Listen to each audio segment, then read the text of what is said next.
یہ میں کہہ سکتا ہوں کہ تقریباً نصف صدی تو لازماً اس پر بیت چکی ہے، اور ڈاکٹر صاحب اس بیڈ پر جب سے ہم یہاں قرآن اکیڈمی آئے اس کے بعد سے یہی بیڈ ہے کہ جو پھر ان کے زیر استعمال رہا، اور یہ 4 پایوں والا ایک باقاعدہ ایک بیڈ تھا کہ جس پر پہلے وہ نیوار ہوتی تھی، نیوار کو اس میں سے ختم کر کے ایک لکڑی کا پھٹا لگا دیا گیا اور اس کے اوپر 2 انچ موٹا جو ہے فوم وہ بچھا دیا گیا تھا۔ اب ایک چیز بتائیے کہ مرحوم ڈاکٹر اسرار احمد اب اس دنیا میں موجود نہیں ہیں، ان کے چاہنے والے تو پوری دنیا میں، آج آپ ان کو نیلام کر دیں تو یہ تو چیزیں کروڑوں میں بک جائیں گی، تو آپ ان کو کیوں نہیں سوچتے کہ اس کو اصل نیلام کریں؟ میں یہ تو کبھی نہ ہم نے سوچا ہے نہ سوچ سکتے ہیں، یہ چیزیں جو ہیں اس کا کوئی بدل روپیہ پیسہ نہیں بنتا، بلکہ یہ کہ تو ان کا ایک ورثہ ہے کہ جو ہمارے پاس ابھی بھی یہ استعمال میں ہے۔ ایسا نہیں ہے کہ ہم نے بالکل اس کو جو ہے لاک کر دیا اس کمرے کو اور آپ کی آمد پر کھولا ہو۔ میرے چھوٹے بھائی ہیں عاطف، وہ دوپہر میں اگر انہیں آرام کرنا ہوتا ہے تو وہ یہیں اسی بیڈ کے اوپر آرام کرتے ہیں۔ یعنی ابھی تک آپ ان کو یوز کرتے ہیں، یہ تو ایک کمال کی بات جی ہے۔ جی ایسا ہی ہے، بالکل ایسا ہی۔ تو یہ بتائیے کہ ڈاکٹر اسرار احمد یعنی انہوں نے آپ کے لیے کتنی جائیداد چھوڑی ہے؟ اصل میں وہ اپنی ہی زندگی میں، قرآن اکیڈمی ہمارا 36K ہے، تو 35 کے جو 6 کنالوں پر مشتمل تھا ان میں سے ایک کنال وہ اپنی زندگی ہی میں اس پر 4 جو ہیں وہ مختلف 2 نیچے اور 2 اوپر فلیٹس بنا کر ہمارے نام کر گئے تھے۔ ہم 4 بھائی ہیں، تو ایک میرے پاس تھا، ایک میرے سے چھوٹے حافظ عاقب صاحب کے پاس تھا، اور اسی طرح ایک جو ہے وہ آج بھی آصف کے پاس ہے۔ تو اس طرح بس یہی ایک کل جائیداد تھی کہ جو انہوں نے چھوڑی تھی، اور وہ بھی اپنی ہونا تو زندگی یہ ہی میں چاہیے ہمارے تھا نام کر کہ گئے۔ کم از کم مرحوم ڈاکٹر اسرار احمد کے پاس عام لوگوں کی نسبت ہونا چاہیے تھا کہ جتنے وہ فیمس ہیں، کوئی 2-3 ارب کی جائیداد چھوڑتے، لیکن ان کی سمپلسٹی یہ ہے کہ انہوں نے یہ چھوڑا ہے، یہ بیڈ چھوڑا ہے، اور آپ سوچ لیں کہ یہ آپ کو ایک AC دکھاتے ہیں، یہ بھی انہی کے دور کا لگا ہوا ہے۔ یہ تو میرا خیال ہے کافی بعد میں لگا، شروع میں تو وہاں ایک ونڈو ایسی تھا کہ جو پھر بعد میں اتار دیا گیا تھا۔ یہ جی ایک کمرہ ہے، اور ایک کمرہ آپ یہاں سے اندازہ لگا لیں کہ عام گھروں میں کرائے کا آپ گھر لیں تو وہ زیادہ اسے بہتر نظر آتا ہے۔ تو دنیا کا عظیم اسکالر جو مٹی میں چلا گیا ہے وہ اور یہاں اس پر کمرے کا سائز میرا خیال ہے کوئی 8 فٹ بائی کوئی زیادہ سے زیادہ 13-14 فٹ ہوگا۔ یہ اصل میں ایک ہماری جو ایک گاڑی تھی اس کا گیراج تھا۔ اچھا، گاڑی کا گیراج؟ جی جی، اس کو پھر ڈاکٹر صاحب نے، چونکہ بالکل ایڈجسٹنٹ تھا یہ ڈاکٹر صاحب کے آفس کے، لہذا ڈاکٹر صاحب نے پھر اسے اپنا بیڈ بنا لیا تھا، اور ساری زندگی یہی کمرہ پھر ان کے بیڈ کے طور پر استعمال ہوتا رہا۔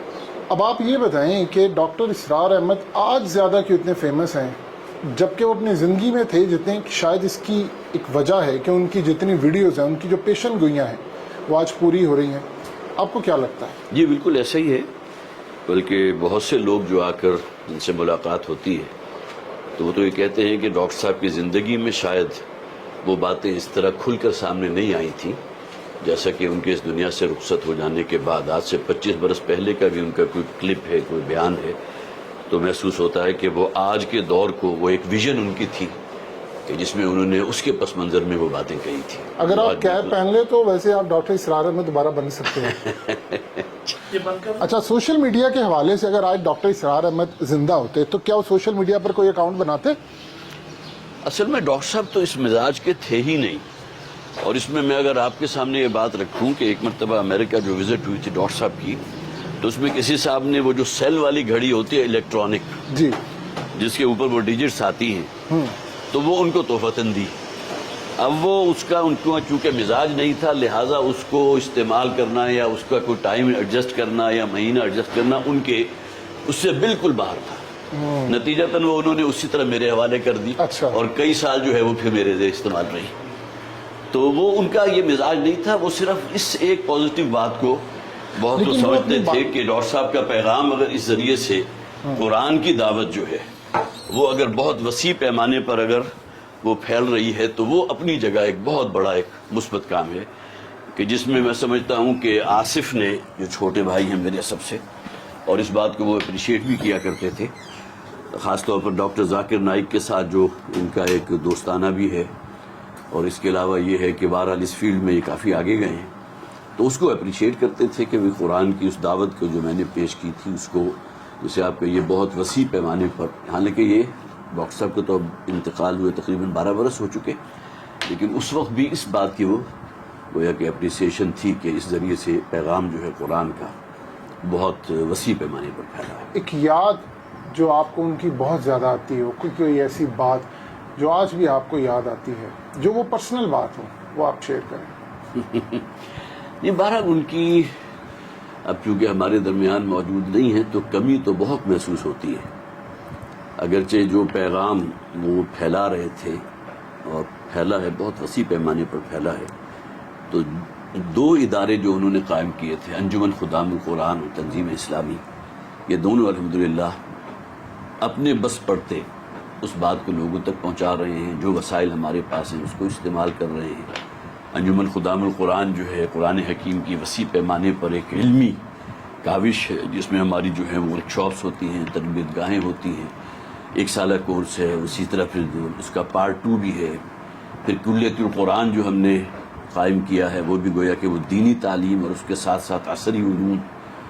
ان سب کے ساتھ لے کر اس کو چل رہا ہے، تو الحمدللہ یہ تمام چیزیں، لیکن بہرحال ڈاکٹر صاحب اگر ہوتے تو یقیناً اس میں بہت برکت ہوتی ہے، بہت اب یہ بتائیے کہ آپ ایک میڈیکل ڈاکٹر ہیں، آج کل تو ڈاکٹر ارب پتی ہوتے ہیں، کروڑوں پتی ہوتے ہیں، آپ کی حالت دیکھ کر تو ایسا نہیں لگ رہا۔ آپ نے میری اسکریننگ کیسے کر لی؟ کیونکہ جو ڈاکٹرز ہیں ان کے پاس وہ دکھتا بھی ہے، آپ کی کچھ ایسی حالت نہیں لگ رہی، کیونکہ جس کا باپ اگر ڈاکٹر اسرار احمد ہوگا وہ لوگوں پر رحم نہ کرے، یہ ایسا نہیں ہو سکتا۔ اچھا، بہرحال جی ڈاکٹر صاحب سے تو ہم نے یہی سیکھا ہے کہ ہمیں اگر کچھ کرنا ہے تو اپنی اصل زندگی کے لیے کرنا ہے، سمجھے نا جی۔ یہ دنیا ہے، یہاں کے جو 50 60 70 برس انسان جو ہے گزار کے چلے جاتا، اور جو بلینر ہوتے ہیں یا اس سے بھی بڑھ کر آگے دولت مند ہوتے ہیں، شاید ان کی یہ دنیا کی زندگی خاصی تکلیف میں گزرتی ہے، جبکہ ایک وہ شخص کے جو بہرحال جس کے پاس یہاں ایسا نہیں ہے کہ وہ وسائل نہیں، الحمدللہ رہنے کے لیے جگہ ہے، جس طرح ڈاکٹر صاحب نے بھی ایک انٹرویو میں ایک دن جیو کے ساتھ جو تھا اس میں کہا تھا کہ اس چھوٹے سے کمرے جس کی ابھی آپ نے وزٹ کرائی ہے تو اس میں دنیا کی ہر نعمت مجھے مل رہی ہے، چھوٹا سا ایک فریج بھی اس وقت موجود ہوتا تھا بالکل چھوٹے سائز کا، اسی طرح جو ہے اسٹڈی ٹیبل بھی تھی، اس میں ڈرار بھی تھے، اپنے لکھنے پڑھنے کی چیزیں بھی تھی، ایک بیڈ بھی تھا، ساتھ ہی ایک صوفہ کم بیڈ بھی تھا جس پر میری والدہ جو ہیں وہ آرام فرماتی تھی، تو وہ کہتے تھے کہ ہر چیز موجود ہے۔ اسی طرح اللہ کا شکر ہے کہ 4 پہیوں والی گاڑی بھی موجود ہے، رہنے کے لیے گھر بھی موجود ہے، الحمدللہ ثم الحمدللہ۔ یہ بتائیے کہ کبھی کسی حکمران کی جانب سے ان کو کوئی بڑی آفر ہوئی ہو فائنینشلی؟ وفاقی وزارت جو ہے مذہبی امور کی، وہ تو جنرل ضیاء الحق صاحب نے میرا خیال ہے کہ ان کو یہ پیش بہت کی بڑا تھی، انکشاف کر رہے ہیں آپ۔ یہ میرا خیال ہے ایسا ہی ہے کہ وہی آصف مرکزی وزارت پیش کی تھی مذہبی امور کی، ضیاء الحق صاحب کے دور کی بات ہے، لیکن یہ کہ بار انہوں نے کہہ دیا تھا کہ جی جو بھی معاملات ہیں، جو حالات ہیں، اس میں انہوں نے معذرت کی تھی۔ آپ کا انداز ڈاکٹر اسرار احمد کا انداز بڑا ملتا جلتا ہے، بس دعا کیجئے جی، جو ان کے اندر ایک استقامت تھی، جو پیشن، جو جذبہ اور ولولہ تھا، میں سمجھتا ہوں شاید اس کا عشر عشیر بھی میرے اندر موجود نہیں ہے۔ یہ الگ بات ہے، اس میں میرا اپنا کوئی کسب نہیں کہ اللہ تعالیٰ نے لہجہ میرا ظاہر ہے اس ناطے بھی کہ میں اپنے والد صاحب کا بیٹا ہوں، سب سے بڑا بیٹا ہوں، تو لہجے میں بھی وہ مناسبت آ گئی، اور کچھ میرے اندر جس طرح ڈاکٹر صاحب میں بھی تھا، کچھ وہ ایک جلالی کیفیت بھی بعض اوقات آ جاتی ہے، کوئی تحمل کی کمی، ان ڈسپلن کو میں بھی برداشت نہیں کرتا، ڈاکٹر صاحب بھی اس میں معاملات جو ہے کچھ سخت ہو جایا کرتے تھے، باقی اللہ کا شکر ہے۔ ایک دفعہ حقیقت ٹی وی، جب حقیقت ٹی وی نہیں ہوا کرتا تھا، مرحوم ڈاکٹر اسرار احمد سے ہم ملنے گئے تو ہم ان سے سلام لینا چاہ رہے تھے، انہوں نے جھٹک دیا، تو واقعی جی بالکل ایسے ہی یہی پریمیسز یہی تھا، تو انہوں نے جھٹک دیا۔ ایسا وہ کیوں کرتے تھے؟ جھٹک دیا، مطلب وہ کہتے تھے کہ نہیں آپ، ایسا کبھی نہیں ہوا، وہ اصل میں ہوتا یہ تھا کہ جب ڈاکٹر صاحب کا کہیں فرض کیجئے خطاب ہوا تو اب سینکڑوں کی تعداد میں لوگ جو ہے ان سے مصافحہ کرنے کے لیے آگے بڑھتے تھے، اور بہت سے لوگ ہوتے تھے کہ مصافحہ نہیں بلکہ معانقہ بھی کرنا ہے، اور معانقہ بھی ایک پر اکتفا نہیں کرنا، 3 مرتبہ کرنا ہے۔ یہ ساری چیزیں تھی کہ جس کو ڈاکٹر صاحب نے فیس کیا، جس کی بنیاد پر وہ پھر بعض اوقات تقریر کے آخر میں کہہ دیا کرتے تھے کہ میں شروع ہی میں آپ سے معذرت کر رہا ہوں کہ میں آپ سے مصافحہ یا معانقہ نہیں کر سکوں گا، اس لیے کہ اب 2-2.5 گھنٹے کی تقریر کے بعد میں پوری طرح ایگزاسٹ ہو چکا ہوں. یہ وجہ ہوتی تھی، ادروائز تو سوال نہیں پیدا ان ہوتا. کو نیند اب بھی یہ کہا کرتے تھے کہ ساتھ نہیں دینا ہے تو تنظیم میں ہاں یہ بھی ہے، یہ کہہ رہے آپ. صرف مسافر پہ اکتفا نہ کریں بلکہ یہ کہ اس کام میں میرے دست و بازو بنے. اب یہ بتائیے کہ ڈاکٹر اسرار احمد کے جو لاسٹ ڈیز تھے وہ ان کو نی کپ کا بھی پرابلم تھا، یہ کافی سننے نہیں، میں وہ آیا. تو آپریشن ہو گیا تھا، ان کے دونوں گھٹنے جو ہے وہ تبدیل ہو گئے تھے 1998 میں، اور اس کے بعد ٹل ڈیتھ انہیں کوئی گھٹنوں کا کوئی عارضہ نہیں ہوا الحمدللہ. لیکن ادروائز ان کے چونکہ ڈائبیٹک تھے 15-20 سال سے، لیکن وہ بھی اللہ کا بڑا فضل رہا کہ کوئی کمپلیکیشن ڈائبٹیز کی وجہ سے ان کے جو ہے وہ کوئی ایسا عارضہ لاحق نہیں تھا. لیکن بہرحال جس طرح انہوں نے، جسے وہ خود کہا کرتے تھے کہ شمع کو دونوں سروں سے جلانے والی بات، تو دن دیکھا نہ رات دیکھی. اور حد یہ ہے کہ جو ان کی زندگی کا جو آخری ہفتہ تھا اس میں بھی وہ 2 چکر ان کے فیصل آباد کے لگے تھے. ہماری تنظیم اسلامی کی ایک بہت اہم ایک مشاورت وہاں جاری تھی، تو اس میں شرکت کے لیے وہ 1 دفعہ گئے، پھر درمیان میں کوئی طبیعت بگڑی واپس آئے، پھر دوسرے وزٹ میں میں ساتھ گیا. تو یہ سب کچھ ہوا، گویا کہ آخری لمحہ بھی، بلکہ آخری خطبہ جو تھا جمعے کا وہ بھی ان کا یہاں ہماری اس قرآن اکیڈمی کی مسجد میں ہوا تھا، جس میں بعد میں کچھ لوگوں نے کہا کہ ہمیں کچھ اندازہ ہو رہا تھا اس کو سنتے ہوئے، اس لیے کہ انہوں نے کچھ ایسے الفاظ بھی کہے تھے کہ شاید یہ بس میرے آخری ہی باتیں ہیں جو میں آپ سے کر رہا ہوں. تو کہ ہمیں کچھ احساس ہو رہا تھا کہ شاید اب ان کی. یہ دیکھیے جی، ایک سوال جو پورا پاکستان جاننا چاہتا ہے کہ آپ کو کب پتہ چلا کہ ڈاکٹر اسرار احمد اس دنیا میں نہیں رہے، اور اس سے بھی بڑھ کر آپ کا ریئیکشن کیا تھا؟ کیا اس سے پہلے ان کی طبیعت کبھی خراب رہی تھی؟ کیا صورتحال تھی؟ اس بارے میں لوگوں کو ذرا بتائیے. اصل میں کچھ عوارض تو ڈاکٹر صاحب کے ساتھ ایسے تھے کہ جو کم و بیش 10-15-20 سال سے چل رہے تھے. اس میں ڈائبٹیز بھی تھا، بلڈ پریشر کا معاملہ تھا. پھر 2009 میں اچانک انہیں ہارٹ، جسے ایٹریل فیبریلیشن کہتے ہیں، اس کا اٹیک ہوا تھا، اور اس کے بعد پھر ایک سٹنٹ بھی پڑا. لیکن یہ کہ بہرحال جو ان کی قوتیں اور توانائیاں لگ رہی تھیں دین کے لیے، اس میں کہیں کوئی رتی برابر بھی فرق نہیں پڑا. باقی یہ کہ جو آخری ایام تھے ان کی زندگی کے، اس میں میں صرف اتنا ہی عرض کروں گا کہ اپنے انتقال سے 4 دن پہلے کا جمعہ جو تھا ہماری یہاں قرآن اکیڈمی میں، وہ انہوں نے خود پڑھایا تھا. اور جمعے میں بعد میں کچھ لوگوں نے مجھے بتایا کہ ہم نے کچھ محسوس کیا تھا ان کی باتوں سے کہ شاید یہ اب ان کی آخری جمعہ ہے، یا یہ کہ آخری اوقات کی ہی کوئی باتیں لگ رہی ہیں، کوئی رخصتی کی سی باتیں اس میں انہوں نے کی تھی. بہرحال اس کے بعد کچھ الفاظ آپ کو یاد ہیں کیسی گفتگو تھی؟ نہیں، مجھے اس وقت یاد نہیں ہے، لیکن میرا خیال ہے کہ وہ جمعہ جو ہے وہ شاید ہمارے پاس اگر محفوظ ہو. لیکن لوگوں کے اپنے بھی جذبات ہوتے ہیں نا. اب یہ باتیں لوگوں نے مجھے ان کے انتقال کے بعد بتائیں، تو اس کے معنی یہ ہیں کہ بہرحال کچھ باتیں ممکن ہے ایسی ہوں جس میں انہوں نے کچھ سمیل کیا ہو. کیا آپ اس بات پر یقین رکھتے ہیں کہ انسان کے مرنے سے پہلے وہ کچھ ایسے کام یا الفاظ ادا کرتا ہے جس سے کوئی اشارہ ملے کہ وہ دنیا سے رخصت ہونے جا رہا ہے؟ جی، ایسے واقعات ہیں میرا خیال ہے ہماری تاریخ میں. نبی اکرم صلی اللہ علیہ وسلم، اگرچہ نسبت خاکرہ کی بات ہے کہ حضور کے ساتھ کسی اور شخص کی کیا نسبت ہو سکتی ہے، لیکن یہ کہ آپ کا بھی جو حجت الوداع کا خطبہ تھا اس میں آپ نے جو کہا تھا کہ شاید آج کے بعد میری اس جگہ تم سے ملاقات نہ ہو، تو ابوبکر صدیق رضی اللہ تعالیٰ عنہ جو ہے زار و خطار رونے لگے. اسی طرح بعض اور باتیں بھی آپ نے ایسی کہی تھی کہ جس سے صحابہ کرام نے کچھ اسیس کر لیا تھا کہ اب شاید نبی اکرم صلی اللہ علیہ وسلم کی رخصتی ہے. تو باقی یہ چیزیں ہیں، اللہ تعالیٰ جو ہے وہ اس کا امر ہے، اس کی حکمت ہے کہ کس کو ایسی چیزیں بتا دے. کیسا لگتا ہے آپ کو یہ دیکھ کر کہ لوگ آپ کو آپ کی ذاتی آئیڈینٹی کی بجائے مرحوم ڈاکٹر اسرار احمد کے بیٹے کے طور پر جانتے ہیں؟ میں سمجھتا ہوں کہ میرا تعارف بہت بڑا پرسنٹیج وہ ہے کہ ڈاکٹر صاحب کے حوالے سے ہے. اس میں ایک فیکٹر یقیناً آپ اس کو شامل کر سکتے ہیں کہ جو مشن ڈاکٹر صاحب کا تھا اس کو ہم لے کر آگے بڑھ رہے ہیں الحمدللہ. ایسا نہیں ہوا کہ وہ کام کے جو ان کی زندگی میں شروع ہوا تھا اس کو فل سٹاپ لگ گیا ہو، بلکہ وہ سلسلہ درس جو قرآن آڈیٹوریم میں ہمارا چل رہا تھا تل بلاک میں، جو بہت خوبصورت آڈیٹوریم ہے، اس میں تقریباً 600 افراد درس سن سکتے ہیں. ڈاکٹر صاحب کی زندگی میں وہ تو اس میں باغ و بہار کی ایک کیفیت تھی، لیکن یہ کہ 2006 میں پھر وہاں جو ان کا درس چل رہا تھا سلسلے وار درس، اس کی ذمہ داری انہوں نے میرے کاندھوں پر منتقل کر دی تھی. تو 2006 سے لے کے اور آج تقریباً 16 برس تک اس ذمہ داری کو میں نبھا رہا ہوں الحمدللہ. جس رات مطلب ایک رات پہلے کی بات ہو رہی ہے، ڈاکٹر اسرار احمد کی وفات سے ایک رات پہلے کیا صورتحال چل رہی تھی؟ کیا کسی کو اندازہ تھا کہ کل وہ اس دنیا میں نہیں رہیں گے؟ وہ ذرا واقعہ کھل کر بیان کریں. یہ ڈاکٹر صاحب کے جیسے کہ میں نے عرض بھی کیا تھا، کچھ امراض تو ایسے تھے جو چل رہے تھے، لیکن آخری 3 دن انہیں پھر شدید بخار بھی ہوا، اور پھر یہ ہے کہ ایک اسہال کسی کیفیت، پیٹ بہت خراب ہوا،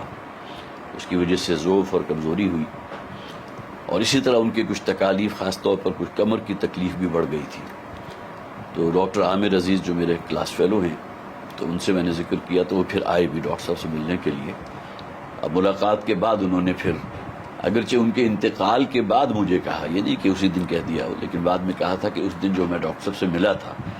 تو میں بھی یہ سمجھ رہا تھا کہ یہ شاید ڈاکٹر صاحب کے بس 1-2 دن ہی باقی ہیں. اب کس بنیاد پر انہوں نے کہا، میں چونکہ اس موقع پر موجود نہیں تھا، لہٰذا کوئی باتیں شاید ڈاکٹر صاحب نے ایسی کی ہوں کہ جس سے ڈاکٹر عامر عزیز نے یہ اندازہ لگایا ہو کہ شاید یہ اب وہ آخری ایام جو ہیں، جسے کاؤنٹ ڈاؤن کہتے ہیں، وہ شاید شروع ہو چکا ہے. لیکن یہ بہرحال آخری 3 دن جو ہے ان کے کچھ بیماری میں گزرے تھے، اور اس میں کچھ کیفیت بھی ان کی بے چینی کی رہی تھی. اور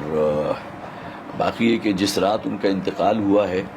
تو میں نے اگرچہ درمیان میں ایک آدھ دفعہ ان سے کہا بھی تھا کہ اگر آپ محسوس کریں تو ہم آپ کو ہاسپٹل لے چلتے ہیں. تو ڈاکٹر صاحب نے اس سے انکار کیا تھا، نہیں میں ہاسپٹل نہیں جانا چاہتا،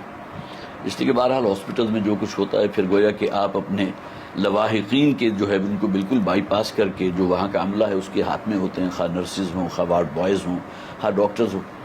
تو اسے انہوں نے خاص طور پر اسے منع کیا تھا کہ نہیں وہاں نہیں لے کر جانا. تو خیر بہرحال اس کے بعد رات کو جب ہم رخصت ہوئے تو طبیعت ٹھیک تھی، اگرچہ کچھ بخار بھی تھا، لیکن یہ کہ کوئی رات 3 بجے کے قریب پھر جو ان کا ایک خادم ہے جو میرا خیال ہے کم و بیش 10 سال ان کے ساتھ رہا ہے، اور وہ ڈاکٹر صاحب کے ساتھ ہی اسی کمرے میں وہ جو چھوٹا صوفہ کم بیڈ ہے اس کو فولڈ کر کے تو زمین پر وہ بچھا کے میٹرس وہاں سویا کرتا تھا. تو اس نے کوئی 3 بجے کے قریب مجھے فون کیا کہ ذرا آئیے ڈاکٹر صاحب، مجھے ٹھیک نہیں لگ رہی طبیعت. اب جب میں گیا تو کوئی کسی قسم کا وہ شور ہنگامہ بالکل نہیں تھا. تو میں نے کہا تمہیں کیسے پتہ چلا؟ تو ڈاکٹر صاحب تو شاید ابھی سو رہے ہیں، اس لیے کہ میں ابھی کچھ فاصلے پر تھا. تو اس نے کہا جی کہ ڈاکٹر صاحب کی کوئی خراٹوں کی جو آواز ہوتی ہے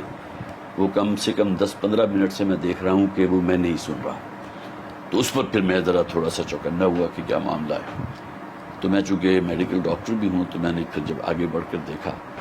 تو محسوس ہوا کہ وہ جو بھی علامات ہوتی ہیں کسی شخص کے زندہ ہونے کی وہ موجود نہیں تھی. آنکھوں کی پتلی جو ہے وہ بھی ریئیکٹ نہیں کر رہی تھی، اسی طرح بی پی جو تھا وہ نہیں تھا. تو معلوم ہوتا ہے کہ اسی عالم نوم میں وہ جو سوئی ہوئی حالت ہی میں اللہ تعالیٰ نے فرشتہ اجل کو بھیجا ہے اور اس نے اس روح کو قبض کر لیا. تو کوئی کسی قسم کی تکلیف، کوئی ہنگامہ کہ فوراً بھاگو دوڑو ہاسپٹل کی طرح بلاؤ 112 کو اور یہ کرو اور وہ کرو،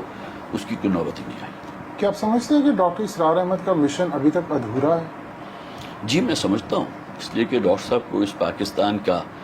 قیام چونکہ اسلام کے نام پر ہوا ہے، اور خاص طور پر اس بات کو جتنا ڈاکٹر صاحب نے ہائی لائٹ کیا ہے کہ جس طرح قرآن حکیم 27ویں شب نازل ہوا، اسی طرح اللہ تعالیٰ نے پاکستان کا تحفہ بھی ہمیں 27ویں شب ادا کیا ہے. تو یہ ایک بہت بڑی بات ہے. لہذا وہ سمجھتے تھے کہ ڈیسٹنی جو ہے وہ تو انشاءاللہ جو بھی آخر میں جو کوئی تحریک اٹھے گی، اور پھر وہ جو امام مہدی ہے وہ بہرحال اپنی جگہ ایک موضوع ہے، اس کے اوپر میں کوئی گفتگو نہیں کرنا چاہتا، وہ ایک علمی موضوع ہے. لیکن یہ کہ جو بھی لشکر اٹھیں گے بالآخر اسلام کو جو فتح ہوگی تو وہ شاید یہی خراسان کا علاقہ ہے جس میں پاکستان. تو بھی آپ کو کیا لگتا ہے کتنا وقت باقی ہے کہ پاکستان اپنی ڈیسٹینیشن تک پہنچ جائے گا؟ کچھ نہیں کہا جا سکتا. جو موجودہ ڈاکٹر صاحب کی آخری زندگی کے جو بھی ہمارے علم میں ہے وہ یہ کہ پاکستان کے مستقبل سے خاصی حد تک مایوس بھی تھے. یہی وجہ ہے کہ ان کی ایک تقریر آج بھی موجود ہے یوٹیوب کے اوپر کہ کیا پاکستان کے خاتمے کی الٹی گنتی کا آغاز ہو چکا ہے. تقریباً 2-2.5 گھنٹے کا ان کا خطاب ہے. کسی کو انٹرسٹ ہو تو میرا خیال ہے یہ عنوان اگر دے گا تو وہ جو ہے نیٹ کے اوپر حاصل کر لے گا. لیکن یہ کہ اس کے باوجود بھی ایک موہوم سی ایک امید ضرور تھی کہ جہاں اللہ تعالیٰ کی عنایت اتنی رہی ہے کہ کیسے کیسے کرائسس میں سے پاکستان کو اللہ نے نکالا ہے، تو کیا جب کہ اللہ تعالیٰ وہ آخری مرحلہ ہے وہ بھی یہاں پاکستان کے رہنے والوں کے نصیب میں. جب آپ دیکھتے ہیں کہ مرحوم ڈاکٹر اسرار احمد کی جو پیشن گوئیاں یا گفتگو ہے وہ آج پوری ہو رہی ہے اور ہر شخص کے موبائل میں وہ کلپ موجود ہے، تو کیا آپ کا ریئیکشن ہوتا ہے یہ سب دیکھ کر؟ تو ریئیکشن تو جو ہر شخص کا ہوتا ہے وہی میرا ہوتا ہے کہ واقعتاً اللہ تعالیٰ نے جو ویژن ڈاکٹر صاحب کو دی تھی تو اسی کا ایک گویا کہ ظہور تھا کہ جو آج سے 25 برس پہلے کی باتیں بھی ان کی اب بالکل سچ ثابت ہو رہی ہیں، خاص طور پر عالم عور کے حوالے سے جو باتیں انہوں نے کی۔ عرب ڈاکٹر اسرار احمد سے کیوں پریشان ہے اور خفا کیوں ہے؟ کیا یہ بات سچ ہے کہ ان کے خطابات پر پابندی ہے عرب ورلڈ میں؟ اصل میں ایک زمانہ تو ایسا تھا کہ جب کہ ڈاکٹر صاحب نے جب وہ اسلامی انقلاب اور خلافت کی بات کی تھی تو ڈاکٹر کو پابندی لگی تھی، خاص طور پہ متحدہ عرب امارات میں تو ڈاکٹر صاحب وہاں چلے گئے تھے اور وہاں سے ایئرپورٹ سے واپس کیا گیا تھا، اس لیے کہ وہاں ڈاکٹر صاحب کے کچھ پروگرام وغیرہ پہلے سے ارینجڈ تھے، لیکن اس پر جو ہے نوبت نہیں آئی، وہیں ایئرپورٹ پر اترتے ہی معلوم ہو گیا کہ یہاں اب آپ داخل نہیں ہو سکتے۔ تو بہرحال وہ اپنی جگہ ایک بہت بڑا ایک باب ہے کہ ان کے اندر کیا چیزیں خلافت کہ جس میں اصل شے جو ہے وہ بادشاہت نہیں ہے بلکہ خلیفہ ہونے کا تصور، تو وہ چیز آسانی سے جو ہے پیلیٹیبل تو نہیں ہے نا۔ کیا آپ سمجھتے ہیں کہ پاکستان میں اسلامک نظام کبھی آ سکے گا؟ جی امید تو رکھنی چاہیے، لا تقنطوا من رحمت اللہ، اللہ کی جو بھی ایک جسے آپ یہ ڈیوائن جو اس کا ایک ہے پلاننگ ہے، اس میں کیا جب کہ اللہ تعالیٰ اسی خطے کو اس کام کے لیے منتخب کرے۔ اگر آج ڈاکٹر اسرار احمد زندہ ہوتے تو موجودہ حالات کو دیکھ کر آپ کے خیال میں کیا کہتے ہیں؟ ڈاکٹر صاحب تو پہلے بھی حالات کا بہت شکوہ اور رونا کرتے رہے ہیں، خاص طور پر یہ سود کے حوالے سے جس طرح نواز شریف کو ایک اتنی تکثیت حاصل ہوئی تھی اور 2 مرتبہ ڈاکٹر صاحب کے پاس آ کر اس نے وعدہ کیا تھا، تو اس کے بہت ہی برے اثرات تھے جو ڈاکٹر صاحب پر رہے ہیں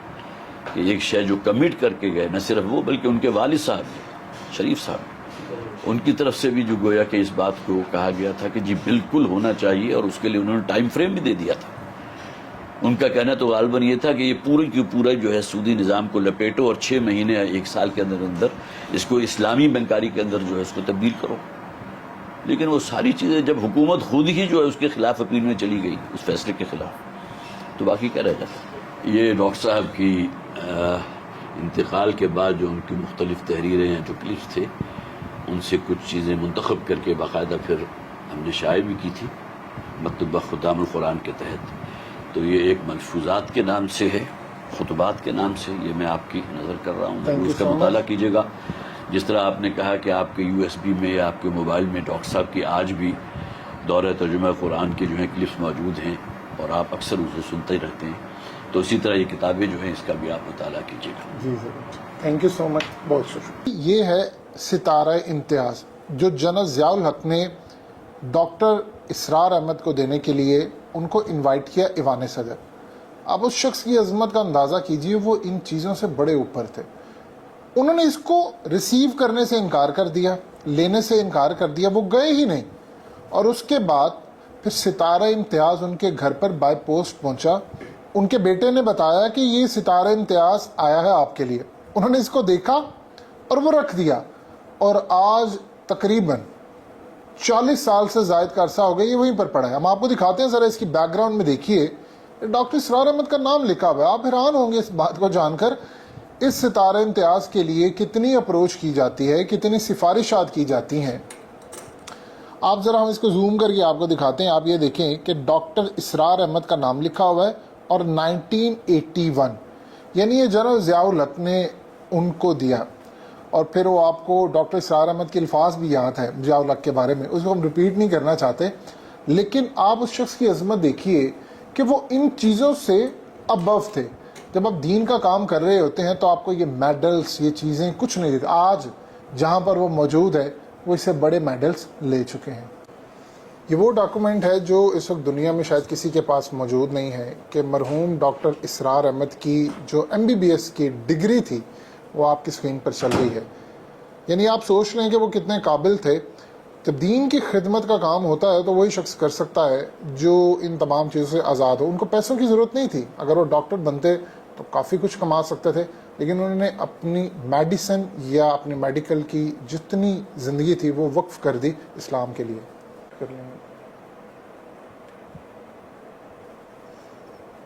یہ ان کی ماسٹر آف آرٹس کی ڈگری ہے. کون سی؟ اسلامک اسٹڈیز میں.